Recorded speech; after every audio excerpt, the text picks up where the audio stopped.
Bueno, vamos a orar y vamos a dejar este tiempo en las manos del Señor. Oramos. Padre, gracias Señor, gracias por tu palabra, Señor, que seas tú hablando esta noche. Señor, que obres en nuestros corazones.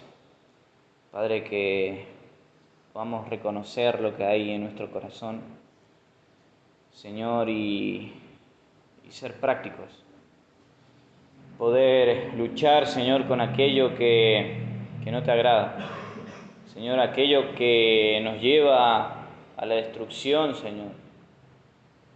Te pido que obres en nuestros corazones, Padre, que tu palabra sea un martillo, Señor, en nuestros corazones, en nuestra mente, en nuestra conciencia, Padre. Y que nuestro fin mayor, Señor, sea agradarte a ti. Que nuestro fin mayor sea, Señor, hacer tu voluntad. Temerte a ti por sobre todas las cosas, Padre. Habla en nuestras vidas y dejamos todo en tus manos, Padre. En el nombre de Jesús. Amén.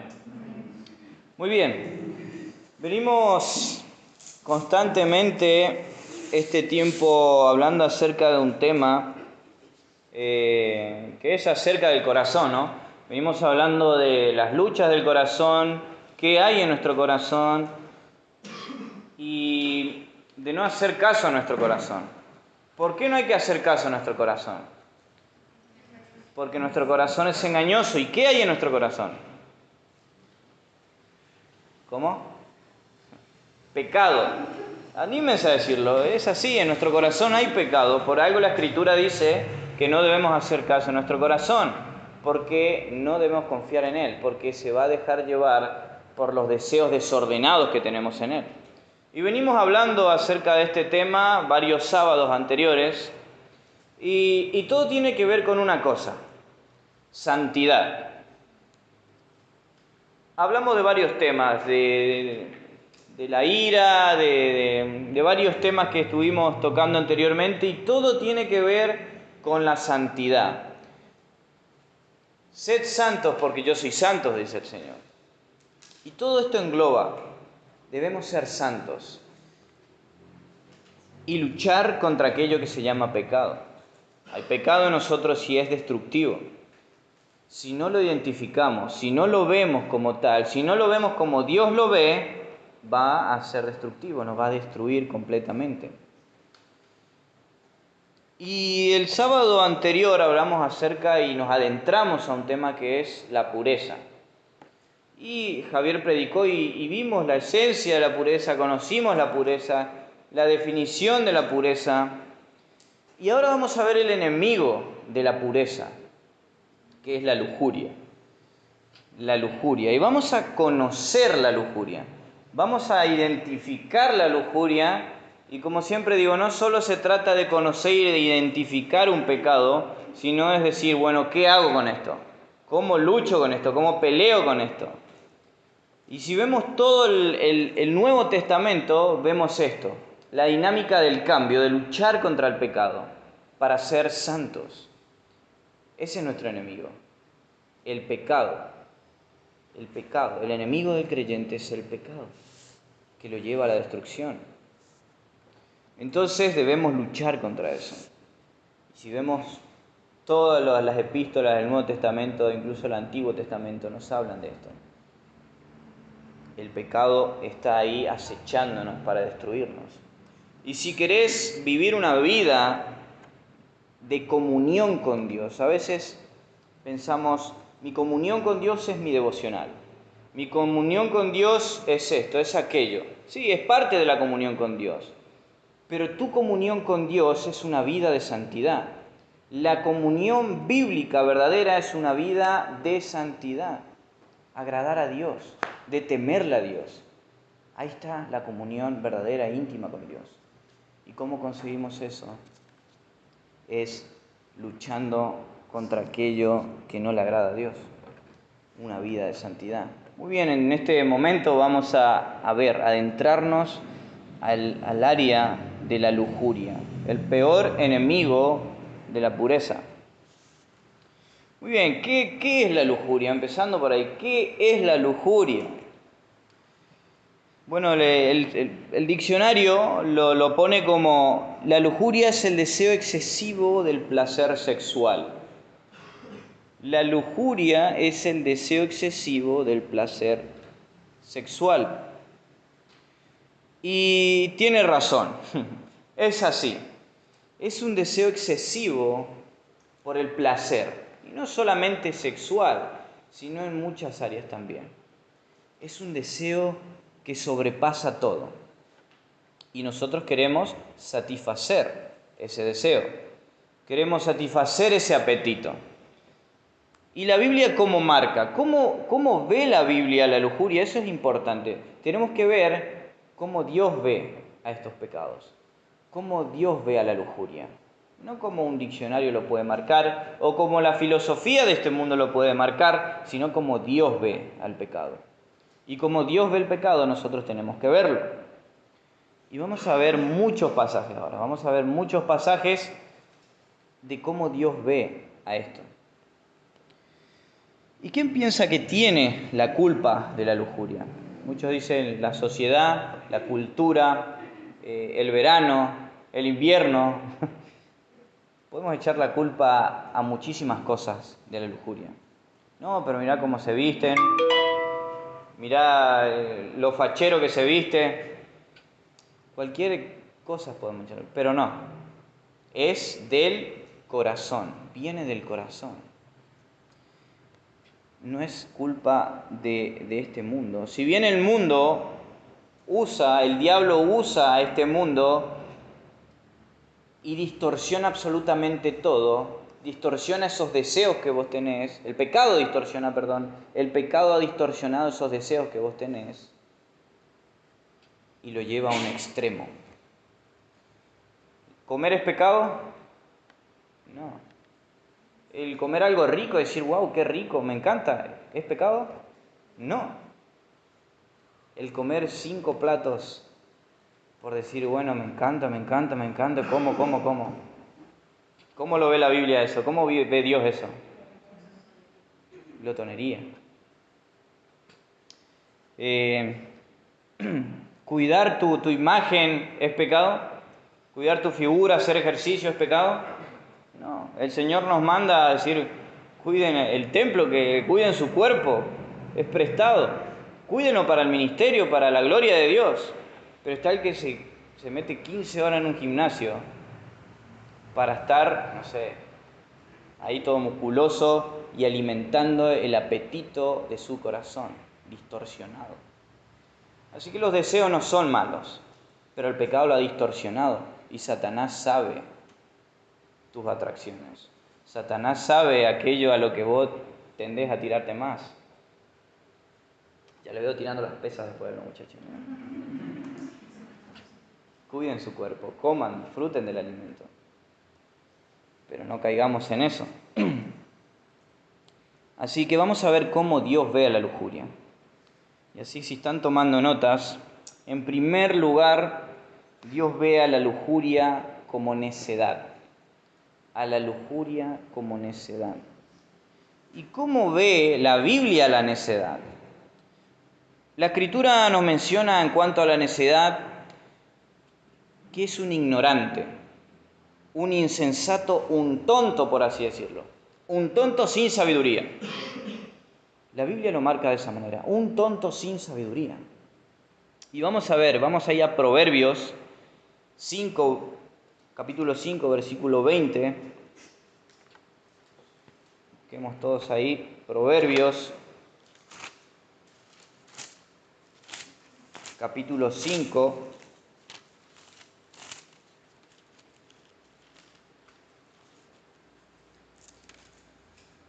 Del 20 al 23.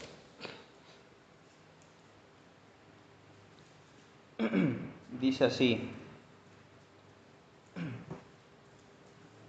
¿Y por qué, hijo mío, andarás ciego con la mujer ajena y abrazarás el seno de la extraña? Porque los caminos del hombre están ante los ojos de Jehová, y él considera todas sus veredas.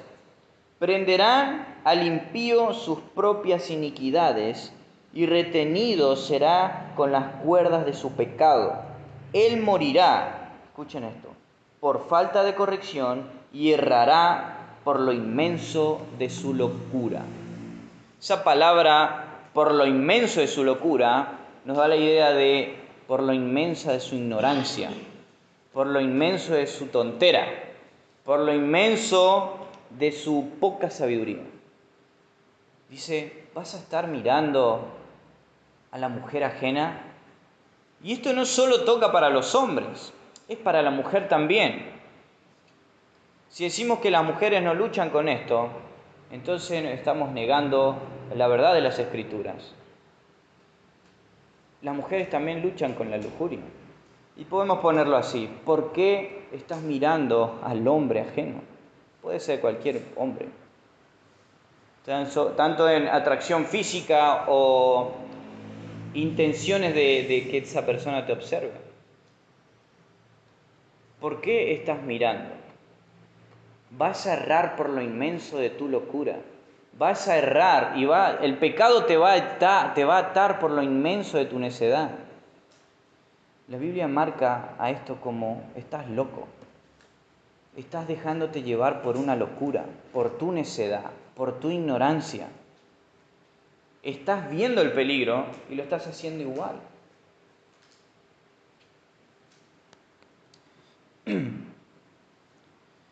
Es completamente irracional el pecado de la lujuria. Es capaz de sacrificar toda una vida de felicidad por unos minutos de placer. ¿Y qué es lo que lleva a hacer esto? Es la locura. Una persona que no está pensando con la cabeza, sino que deja que este pecado tome completamente el control de su vida y sea dominado. Y la Biblia lo llama como locura. ¿Estás loco? ¿Estás dejándote llevar por la necedad? Es mirar a tu corazón. Vos sabés lo que tus ojos ven. Y no solo vos, sino Dios también. El camino de los hombres, dice, lo ve Dios. Él sabe todos tus caminos, todas tus acciones. Proverbios 6, ahí nomás, 27-29, también nos muestra esto. ¿Tomará el hombre fuego en su seno sin que sus vestidos ardan? ¿Andará el hombre sobre brasas sin que sus pies se quemen?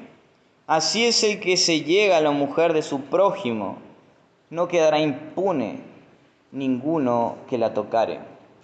En otras palabras está diciendo, ¿vas a salir ileso si vos agarrás fuego en tu mano?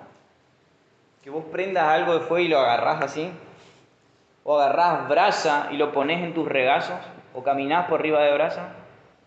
La Biblia está diciendo, vos estás así de loco. Si estás codiciando, mirando el hombre o la mujer en la calle, o codiciando incluso a la esposa de otro o el esposo de otro. No codiciando incluso físicamente, sino puede ser su intelecto, puede ser su personalidad. Estás codiciando. Y eso es la lujuria. La Biblia dice, estás loco. No vas a salir ileso, te vas a quemar. Estás loco como pasar caminando por las brasas como ahí en San Juan, ¿no? Que pasan descalzos. Así de locos están ustedes, dice. No quedará impune el que la tocara. Van a haber consecuencias. Van a haber consecuencias terribles. Jamás vean al pecado como que te vas a salir con la tuya. Ni por más chico que vos pienses que sea, ni por más grande que pienses que sea. Acordate que Dios lo ve de toda la misma forma. Va a haber consecuencias por tu pecado. Solo un loco podría hacer esto. Personas que, como decía, sacrifican toda una vida de felicidad y obediencia por unos minutos de placer temporal. Este pecado es completamente irracional, una locura que muchos dejan crecer en su corazón. Lo dejan crecer, lo dejan ahí sin importar. Decir, no, ya va a pasar en algún momento. Ya va a pasar, pero no es así. Proverbios 6, 32 al 33. También nos muestra a la lujuria el Proverbio 6, capítulo 6, 32 al 33 como un pecado irracional. Dice: mas el que comete adulterio es falto de entendimiento, es ignorante. Corrompe su alma el que tal hace. Es falto de entendimiento, es ignorante, es tonto el que tal hace eso. ¿Por qué piensan que habla tanto de la necedad y porque es una locura, es una locura? Porque en el otro proverbio lo va a mencionar por qué es tan loco y va a dar una comparación. Fíjense, Proverbios 7, ahora 22 al 23. Dice: al punto se marcha tras ella, o tras él podemos poner, tras ella o tras él, como va el buey al degolladero, y como el necio a las prisiones para ser castigado. Y después da otra comparativa: como el ave que se apresura a la red y no sabe que es en contra su vida, hasta que la saeta traspasa su corazón. Dice: vos estás tan loco como un buey que va caminando hacia donde lo van a cortar la cabeza. Y va ahí como buey tonto y no sabe que le van a cortar la cabeza. O dice, como una persona que va a prisión por su propia cuenta y no sabe que lo van a castigar ahí. O dice, como un ave que va derechito hacia una red, donde luego lo van a cazar y lo van a matar. Así de loco está aquel que alimenta la lujuria en su corazón, mirando, codiciando, viendo pornografía. Vas hacia una red donde vas a terminar mal. Vas como un buey hacia donde lo van a degollar. Así de loco estás, nos dice la Escritura. Entonces la Biblia lo marca como una necedad. La lujuria es necedad. Es falta de entendimiento. Es tirarte de un precipicio sabiendo que no podés volar. Es así de loco. Vas camino a tu destrucción. ¿Quién quiere ir camino hacia su destrucción? Levante la mano acá. Nadie quiere ir hacia su destrucción. Pero si estás codiciando, si estás dejando que la lujuria crezca en tu corazón, estás caminando, estás cavando tu propio pozo, diría uno. Estás cavando tu propio pozo. En primer lugar, vemos que la Escritura ve a la lujuria como necedad. En segundo lugar, la Escritura ve a la lujuria como idolatría. Como idolatría. Vamos a Colosenses 3, capítulo 3, versículo 5. No solo ve como una necedad, sino ve como idolatría.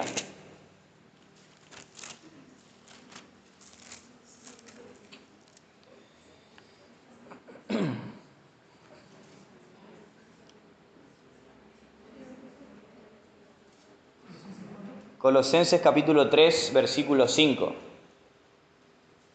La lujuria como idolatría. Haced morir, pues, lo terrenal en vosotros: fornicación, impureza, pasiones desordenadas, malos deseos y avaricia, que es, tiempo presente en el texto original, idolatría. Constantemente esto es idolatría. Esto es idolatría, fornicación, impurezas. Y dentro de eso engloba la lujuria. Esto es idolatría. Y tenemos a veces un concepto, creo que tenemos claro el concepto de idolatría, ¿no? No es solo la idolatría de adorar a una estatua, ponerte enfrente a una estatua y adorar a una... Eso no es solo idolatría, sino que la idolatría es poner a Dios en segundo lugar o en último lugar y poner otra cosa por encima de Él. Y estamos poniendo otra cosa por encima de Dios. Eso es la idolatría.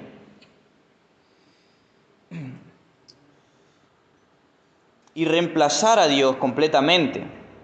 ¿Y cómo vemos la lujuria como idolatría? ¿Por qué la Escritura menciona a la lujuria como una idolatría? Porque le vamos a dar el gobierno completo de nuestra vida a este pecado. El pecado de la lujuria es idolatría porque pone nuestro apetito por encima de Dios. ¿Y quién está gobernando tu vida? ¿Dios o el apetito de satisfacer tus propios deseos? Porque esto vemos en la lujuria.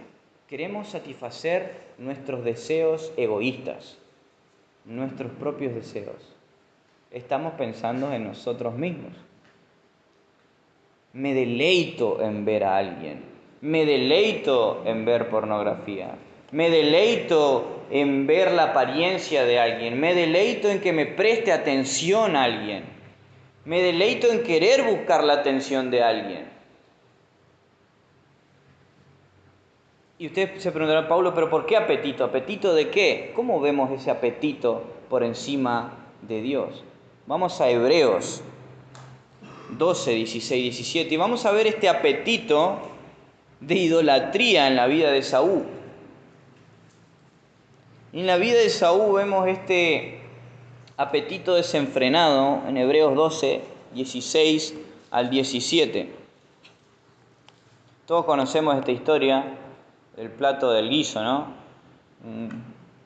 Un buen guiso que había preparado. Y acá vamos a ver ese apetito en la vida de Saúl. Dice, versículo 16, no sea que haya algún fornicario o profano como Esaú, que por una sola comida vendió su primogenitura. Porque ya sabéis que aún después, deseando heredar la bendición, fue desechado y no hubo oportunidad para el arrepentimiento, aunque lo procuró con lágrimas. Fíjense cómo lo pone el autor de Hebreos acá. No sea que haya, dice, algún fornicario y profano como Esaú, que por una sola comida vendió su primogenitura. Esa palabra es compleja. Podríamos pensar, pobre Esaú, ¿no? Lo estafaron. Vino con hambre y lo estafaron ahí, pobrecito Esaú. Perdió la bendición, pero Dios no lo ve como un pobrecito. Vemos en la vida de Esaú una idolatría enorme por un apetito continuo y un apetito de satisfacer su necesidad sin pensar absolutamente nada. La actitud de Esaú reveló a quién adoraba realmente y quién es Dios y quién es Dios para él. Esaú era un hombre gobernado por sus propios deseos y placeres temporales inmediatos. Son placeres inmediatos y obviamente temporales. Él vino, deseó la comida, le presentó a su hermano ahí, mirá, te cambio esto por aquello. Sí, dame, no me importa nada, yo quiero satisfacer mi necesidad. Yo quiero satisfacer este apetito que tengo, sin importar absolutamente nada, sin importar las consecuencias que vengan después. Vos dame la comida ahora, dame. Bueno, le sirvió pedacito de pan al lado, después vino la consecuencia. Y cuando nosotros tenemos esa codicia de lujuria, queremos satisfacer ese apetito, puede ser sexual, ese apetito de interés por algo, por alguien, como les menciono, puede ser muchas cosas, pero queremos satisfacer ese apetito.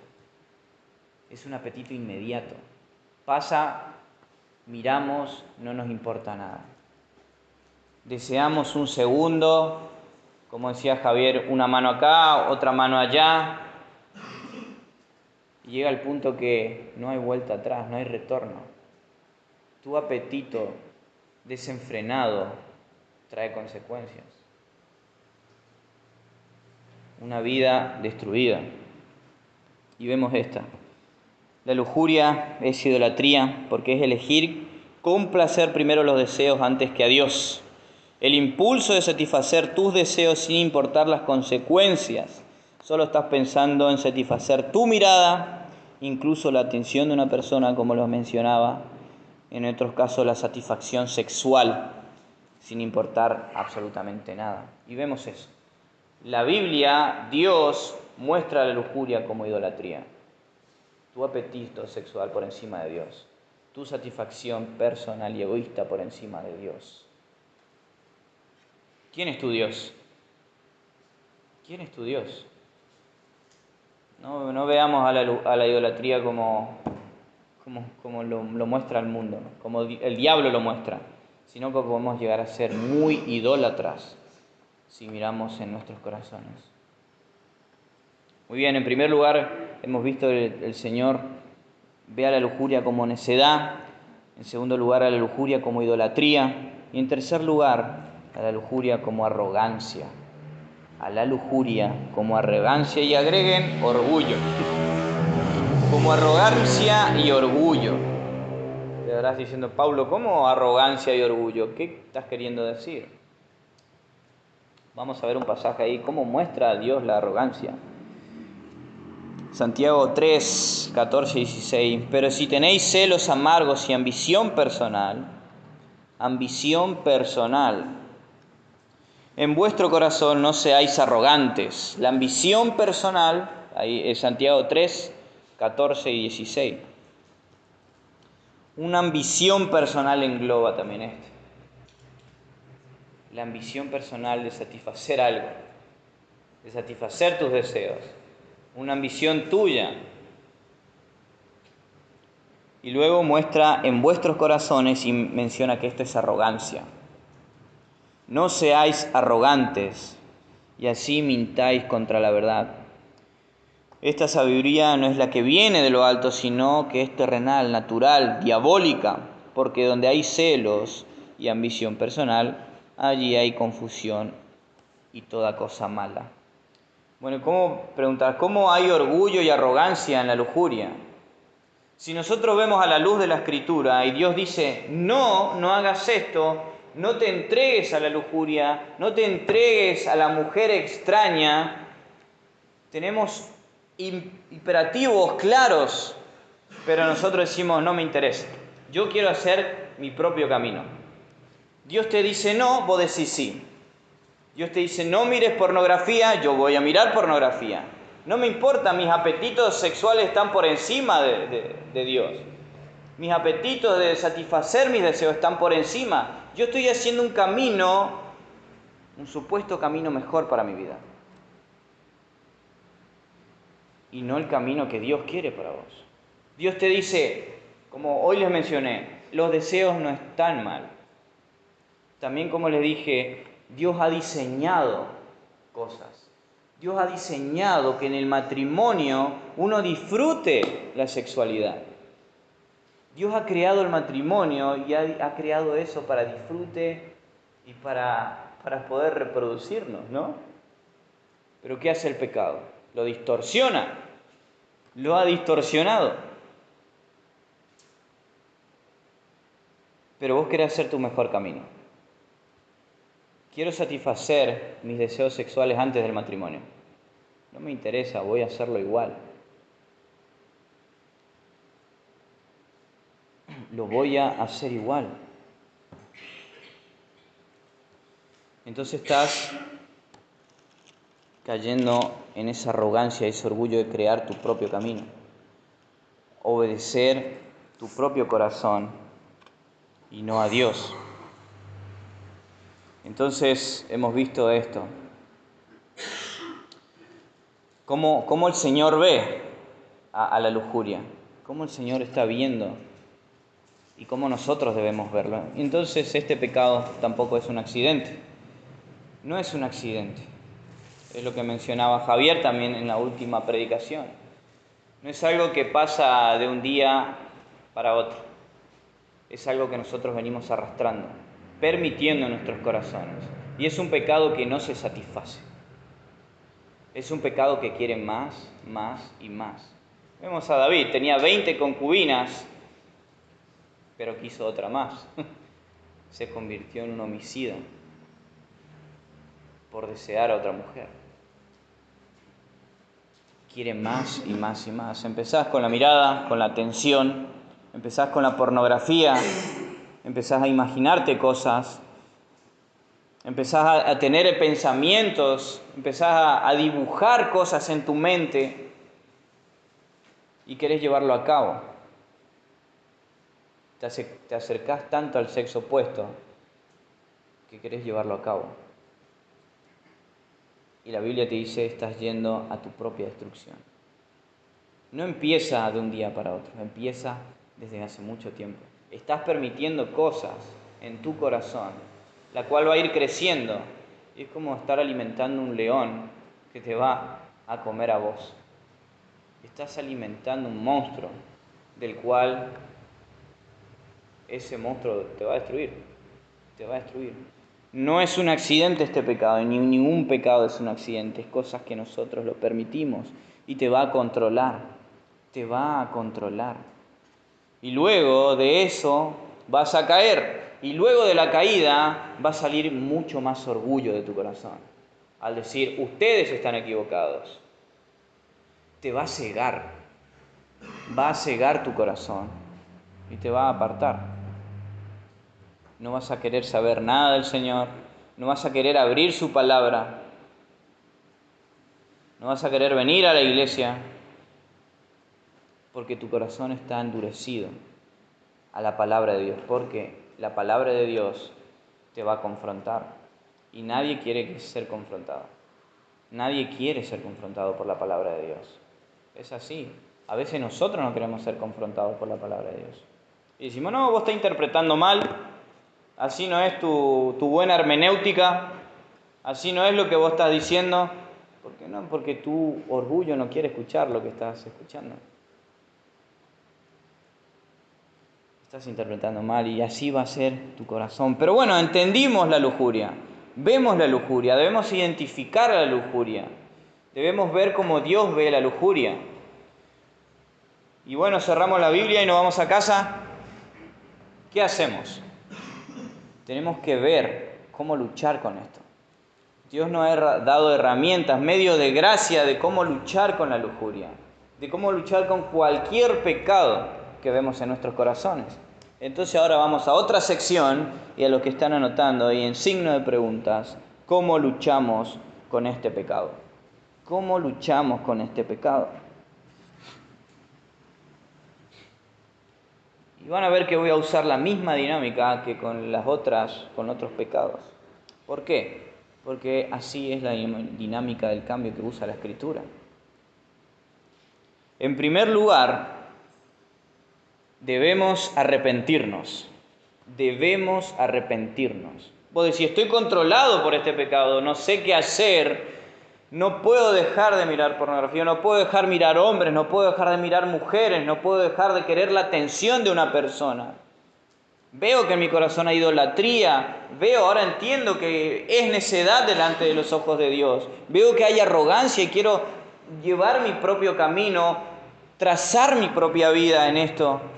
Veo, ayúdame, ¿qué puedo hacer? Bueno, arrepentite, dice la Escritura. Dios dice, arrepentite. Si no estás arrepentido, entonces Dios no puede hacer nada. Dios no puede hacer nada si no te arrepentís.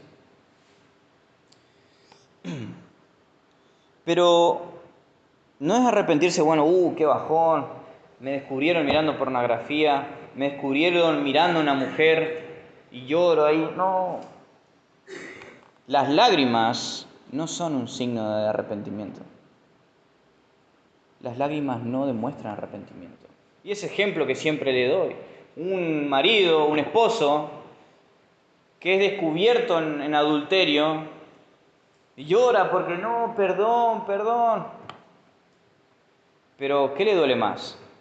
Haber sido descubierto. Nunca lo hubiera confesado, pero lo confiesa ahora porque fue descubierto. Y le duele ahora porque fue descubierto. Y le duele más cómo le ven las personas que cómo lo está viendo Dios. Así que hay que identificar también si realmente estoy arrepentido. Y estudiemos acerca del verdadero arrepentimiento. El arrepentimiento genuino es una dolencia porque he pecado contra Dios. Señor, he pecado contra ti y solo contra ti. Y ahí tiene que venir tu dolor. No porque he sido descubierto. Ese es un arrepentimiento que lleva a la muerte, dice la Escritura. No es un arrepentimiento según Dios. Es un arrepentimiento según el mundo.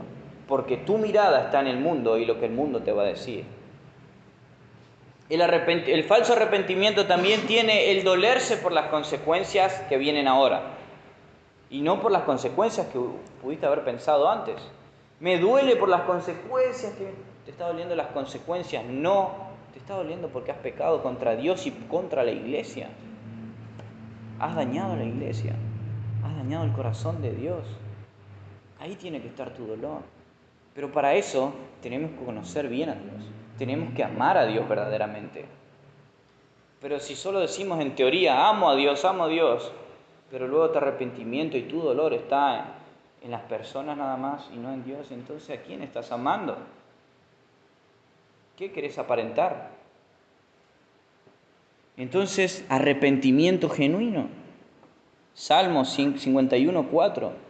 Contra ti solo he pecado y he hecho lo malo delante de tus ojos, para que seas reconocido justo en tu palabra y tenido por puro en tu juicio. ¿Por qué David era un hombre conforme al corazón de Dios? Porque era un hombre que se arrepentía genuinamente y sabía contra quién estaba pecando. ¿Por qué Saúl no duró y obviamente no fue elegido por Dios también? ¿Por qué Saúl le iba como iba? Porque él temía más a los hombres que a Dios. No, la gente se me viene contra mí. David es mejor que yo. ¿Qué dirá la gente? La gente. Y no tenía su vista puesta en Dios. Pero David era ese hombre que se arrepentía genuinamente. Entonces, si querés un cambio, que el Señor haga un cambio en tu vida, debes arrepentirte verdaderamente. Es decir, estoy pecando contra ti, solo contra ti estoy pecando. Que te duela tu pecado. Que duela esa lujuria que tienes en tu corazón, que nos duela. Decir, ¿cómo voy a pecar contra aquel que me ha salvado? ¿Cómo voy a pecar contra aquel que ha dado su vida por mí? ¿Cómo voy a pecar contra aquel que cada mañana su misericordia es renovada? ¿Cómo voy a pecar contra mi Padre? ¿Cómo voy a hacerlo? Como dijo José. Era una tentación constante para José, no fue solo de un momento. Era constantemente, todos los días, esa tentación para él. Pero dice, yo no voy a pecar contra Dios. Su mirada estaba puesta en Dios, su temor estaba puesto en Dios. Él no quería ofender a Dios. No es que no quería ofender a su pastor o algo, en este caso a nosotros. No voy a ofender al pastor, no. Ofendes a Dios. Le duele a Dios, como padre. Entonces el primer lugar para arrancar en este cambio que Dios va a hacer es arrepentirte. Identificarlo y arrepentirte verdaderamente de esto. Si no hay arrepentimiento, no hay un cambio de dirección. En segundo lugar, confiesa.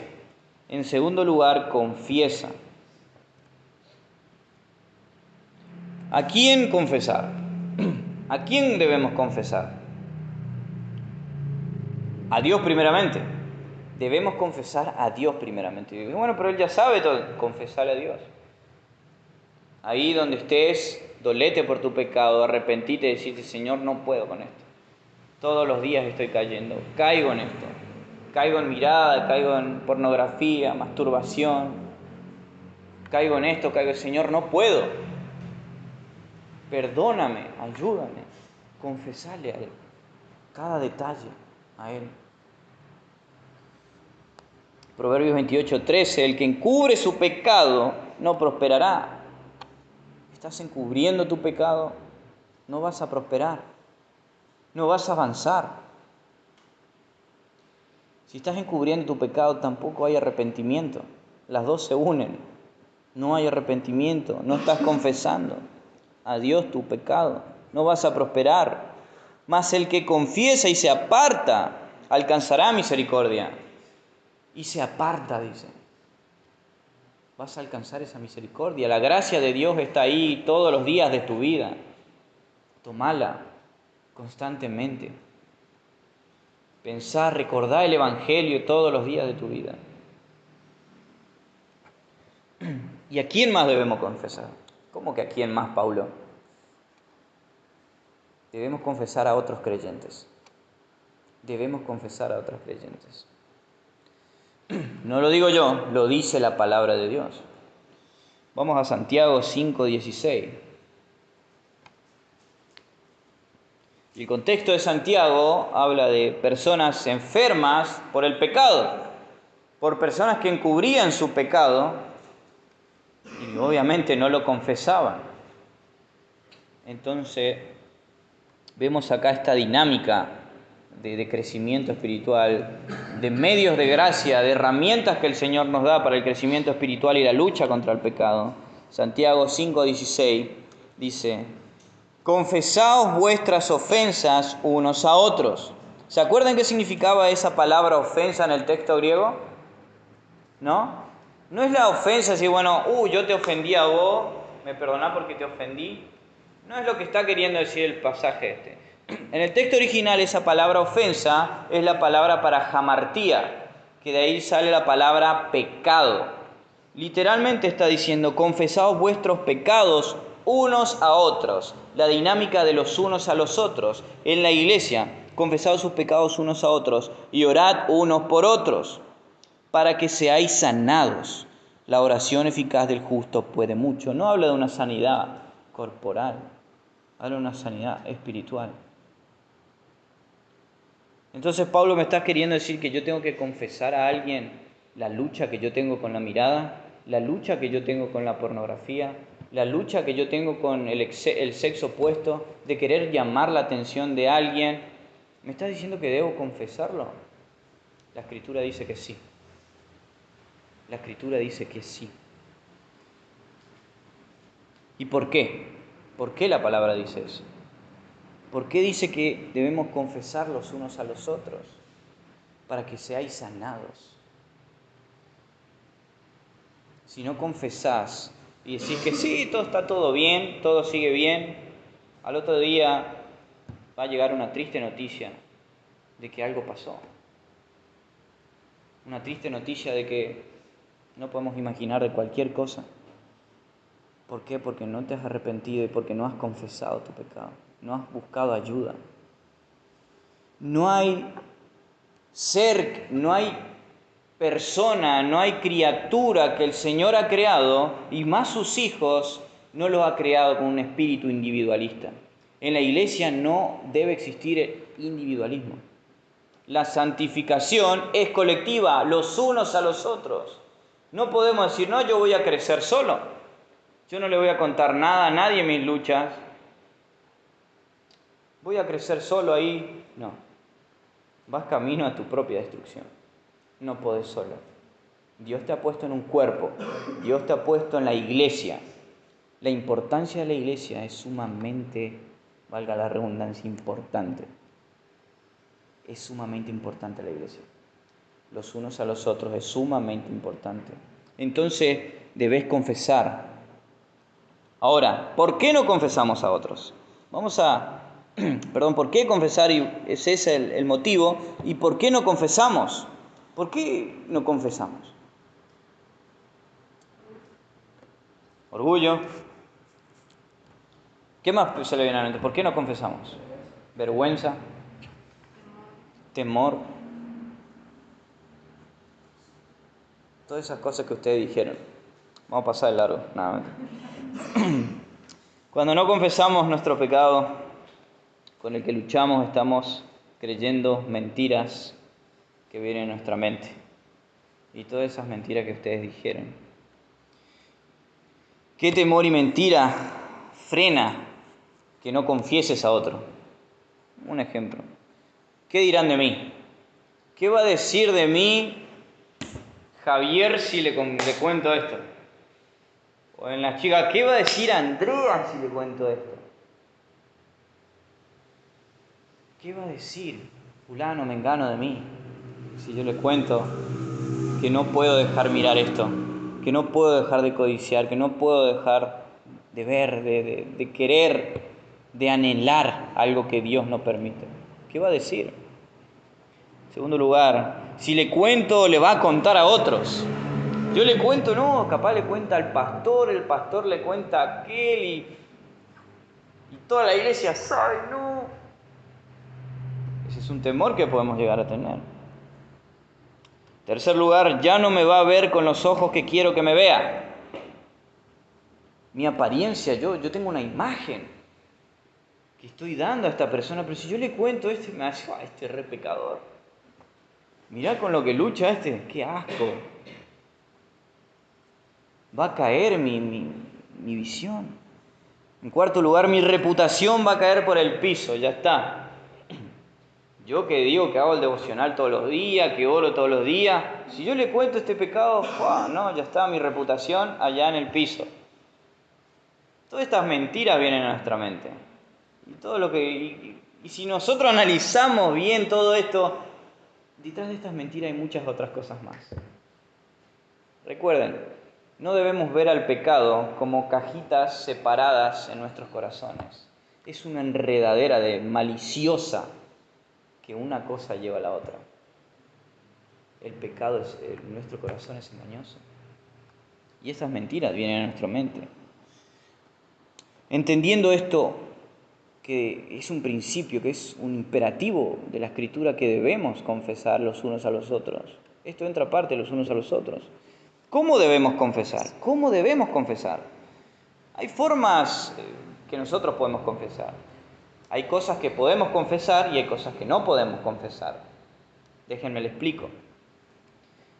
Los que están anotando, ¿y cómo debemos confesar? En primer lugar, debemos buscar a las personas a las que queremos confesar este pecado y buscar ayuda. Debemos buscar. Bueno, el primer punto era, me arrepiento. Estoy arrepentido, bueno, voy a confesar. Confieso a Dios, voy a buscar a alguien para confesar este pecado. A una sola persona. Busca y busca ayuda. Acuérdense, no somos individualistas, no debemos ser individuales. Somos un cuerpo colectivo. En segundo lugar, no solo busquemos aliviar nuestra conciencia, sino que busquemos ser restaurados y acompañados. No vamos a decir, bueno, Pablo me dijo que tengo que confesar. No te lo digo yo. Bueno, perdón, la Escritura me dice que tengo que confesar. Bueno, te confieso que ayer, no sé, vi algo en la revista de un ojo así, listo, ya está, ya confesé. ¿Qué estás queriendo hacer ahí? Aliviar tu conciencia. Decir, bueno, ya cumplí. Ya hice lo que dijo el predicador. Estás queriendo aliviar tu conciencia. Pero ¿quién ve tu conciencia?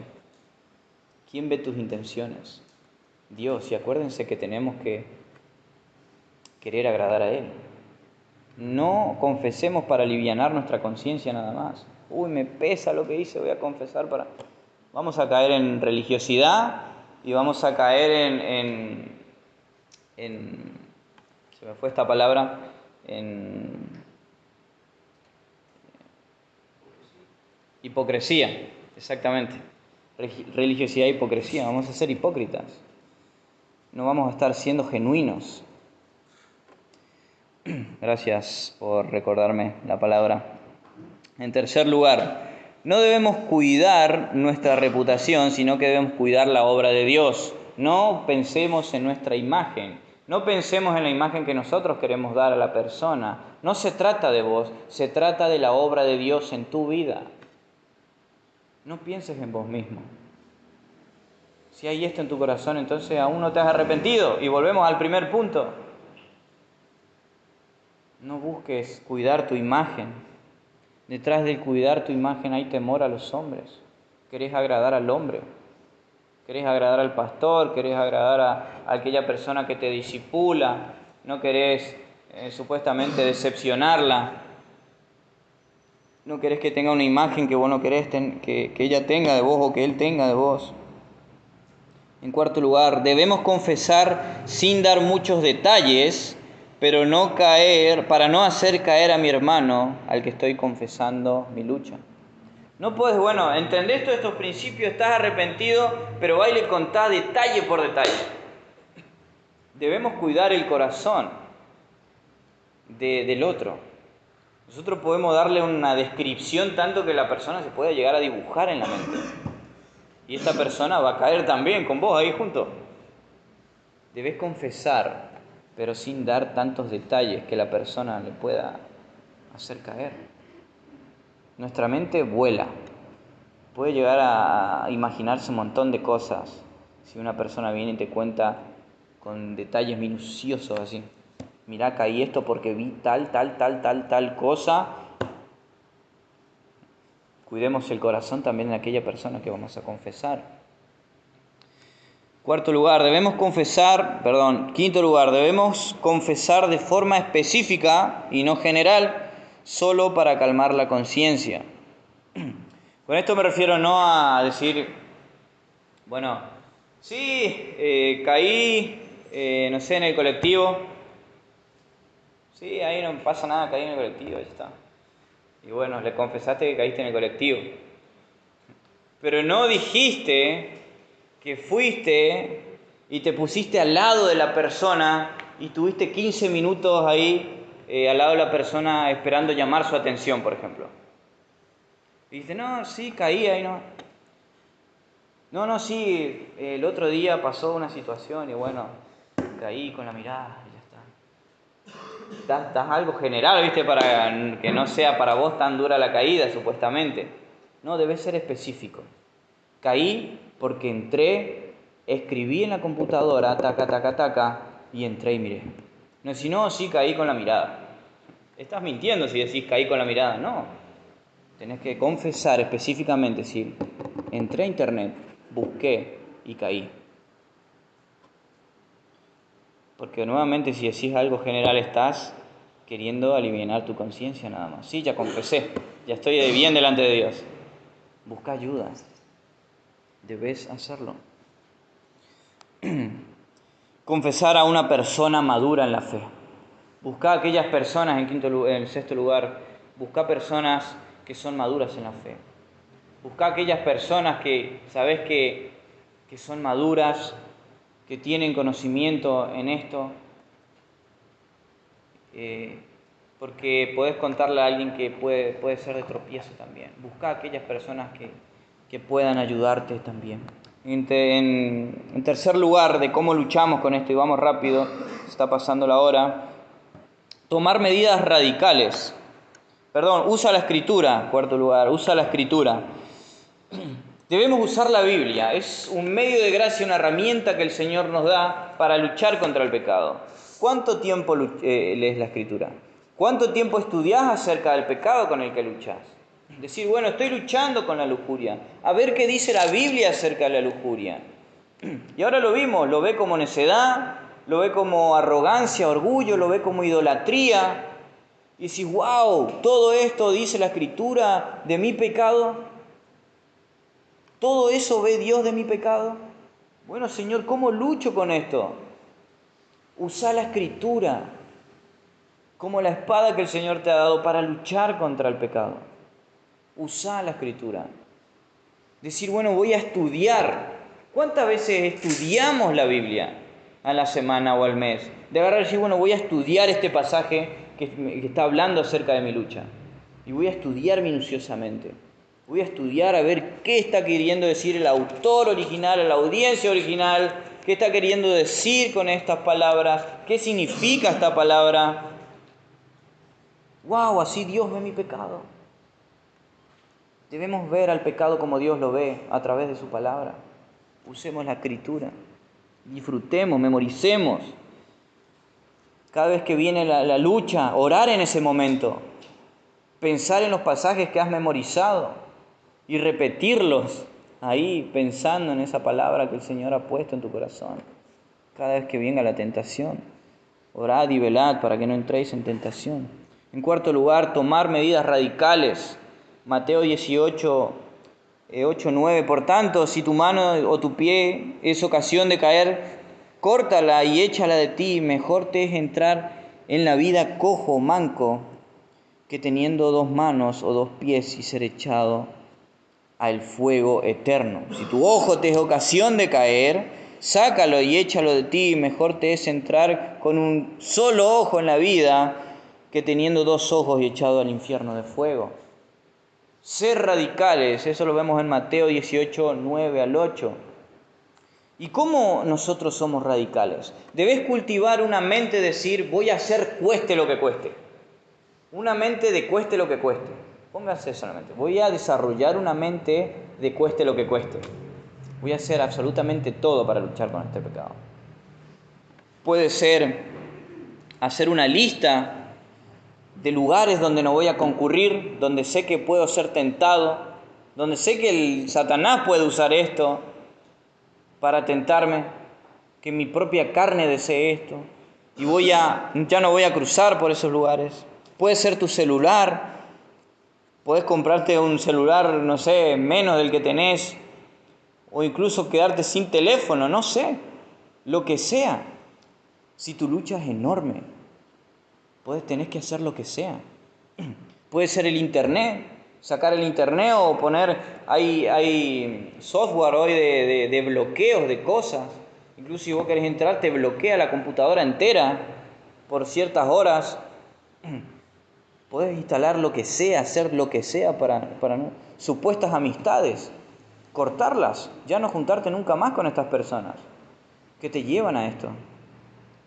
La soledad, trata de no estar solo, trata de no estar ahí, bueno, se fueron, no hay nada en casa y sé que mi tentación es cuando estoy solo, no estés solo. Puedo ir a tu casa, puedo ir a...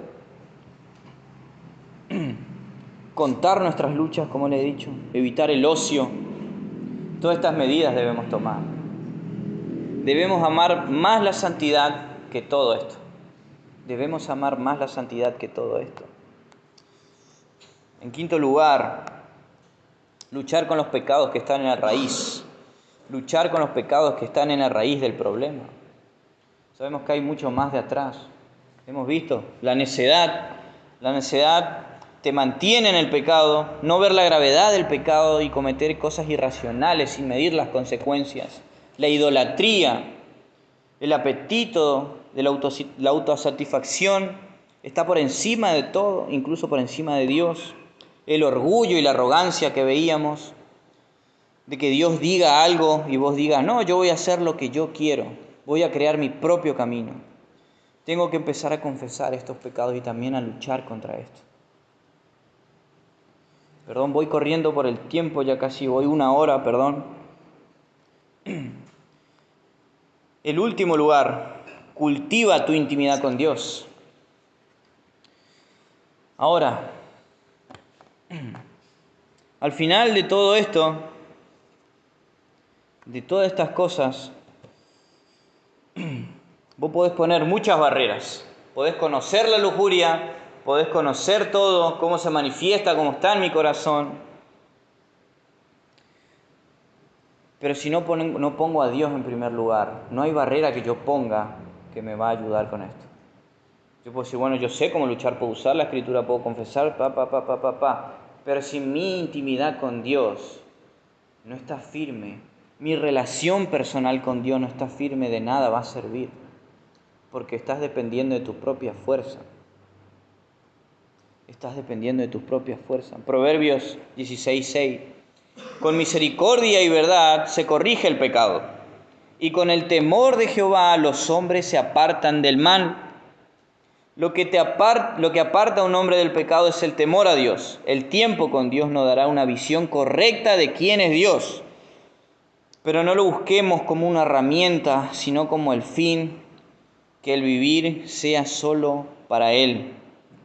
No estudies la palabra para conocer de la palabra, sino estudia la palabra para conocer a aquel que ha escrito la palabra. aquel que ha inspirado la palabra. Que tu sentir sea cómo voy a pecar contra mi Dios, cómo voy a pecar contra aquel que me ha salvado. Que ese sea tu sentir. Y el otro punto, y ya terminamos, calcula el precio de no luchar contra el pecado. Si queremos realmente luchar con este pecado, debemos estimular y crear un temor consciente y constante de lo que el pecado hace y es. El pecado es destructivo.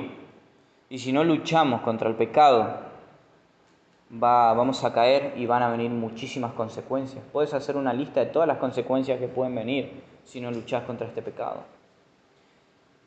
Bueno, el primer, peco contra Dios, blasfemo contra el Evangelio, lastimo a toda la iglesia, destruyo mi testimonio y no será borrado tan rápido. El ministerio que Dios me ha dado, me ha encomendado, no lo voy a poder desarrollar más. Destruyo a mis hijos, y los que tienen hijos, destruyo a mis hijos y su confianza. Destruyo a mi esposa y su confianza. Y voy a acarrear vergüenza para toda mi vida. Le daría el gusto a Satanás por toda mi caída. Después de todos estos pasos prácticos debemos saber que la disciplina de cumplir estas pautas y el esfuerzo no harán que tengas la victoria sobre el pecado, sino que la gracia de Dios es la cual nos da la victoria. Sin la gracia de Dios y sin el poder de Dios no podemos hacer nada. Sin la gracia y el perdón de Dios nosotros estaríamos ahora mismo en el infierno. Y es lo que nos merecemos. Solo la gracia de Dios nos puede dar la victoria en la lucha contra el pecado. Y la gracia de Dios usa estos medios y nos da estos medios para poder luchar contra este pecado de forma activa y no pasiva. Así que debemos salir a la lucha contra el pecado con la lucha y con la ayuda de Él y no con nuestras propias fuerzas. Si no dependemos de Dios en la lucha contra el pecado, entonces en vano lo hacemos. Podemos hacer un montón de cosas, podemos activar un montón de cosas, pero si no dependemos de Dios, no vamos a poder, no vamos a hacer nada. Pues la voluntad de Dios es vuestra santificación, que os apartéis de fornicación. La pureza sexual proviene de la destrucción, pero la impureza sexual la destruye.